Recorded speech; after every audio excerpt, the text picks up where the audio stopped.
Hi, my name's Kat, and today Reddit has been asked, what's your best "this is a bad idea, let's do it anyway" moment?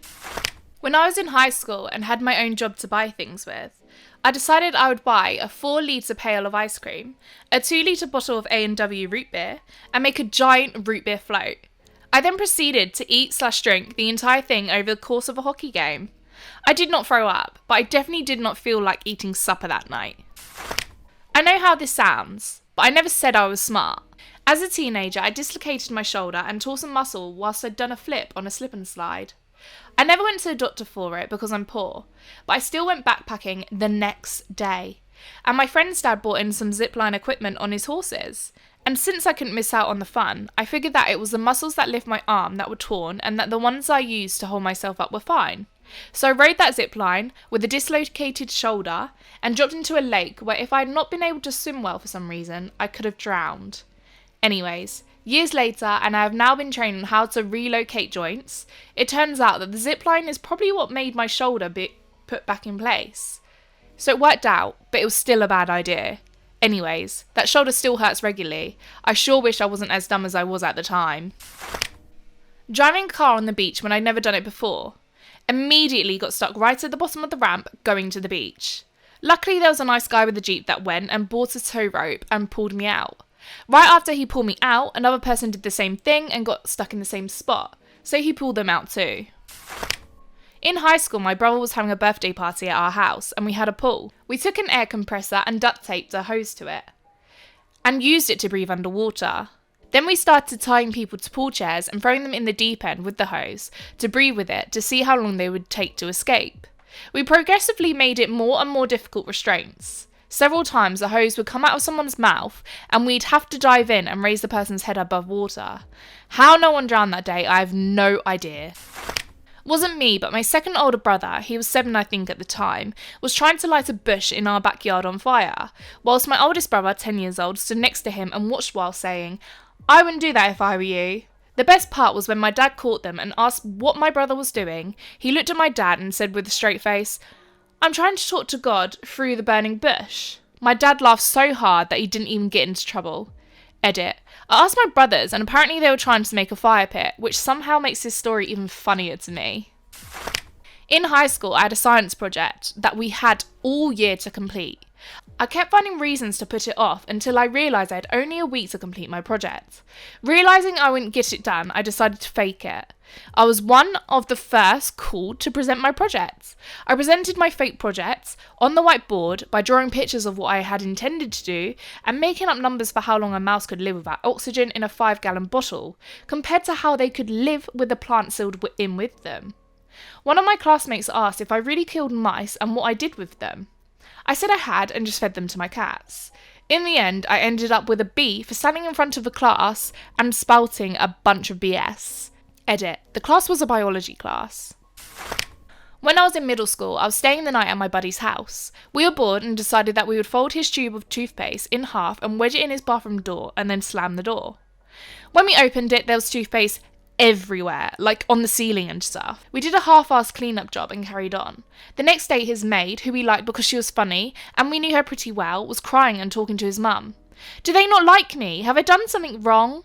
She thought we deliberately shopped toothpaste on the ceiling to make her job harder for her.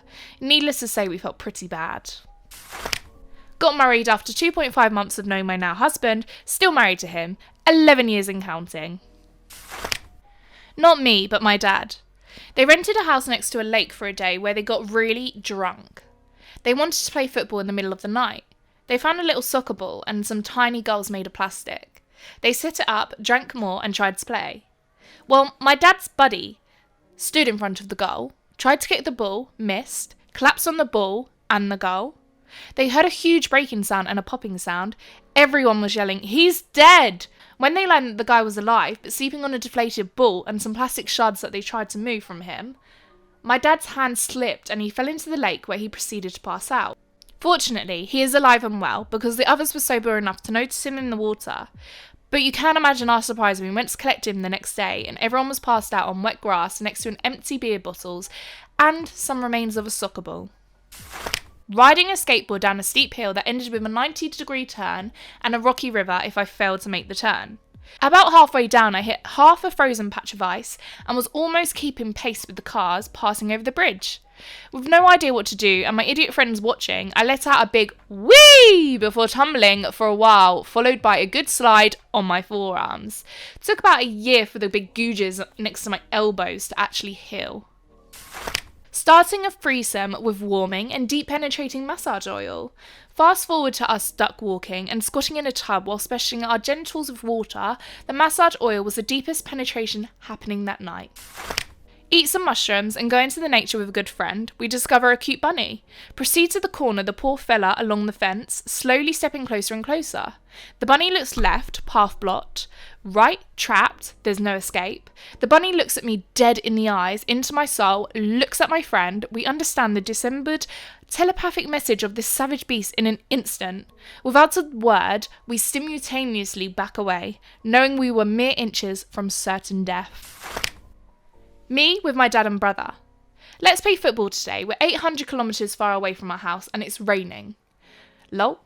I broke all my bones in my left leg, fainted several times of pain during the 8 hours of travel to the hospital where I attend regularly before I went into a little hospital in a village and they put temporary plaster on my leg. When I arrived, a lot of curious people were watching how doctors and my parents were trying to take me out the car and how I was crying because of the pain.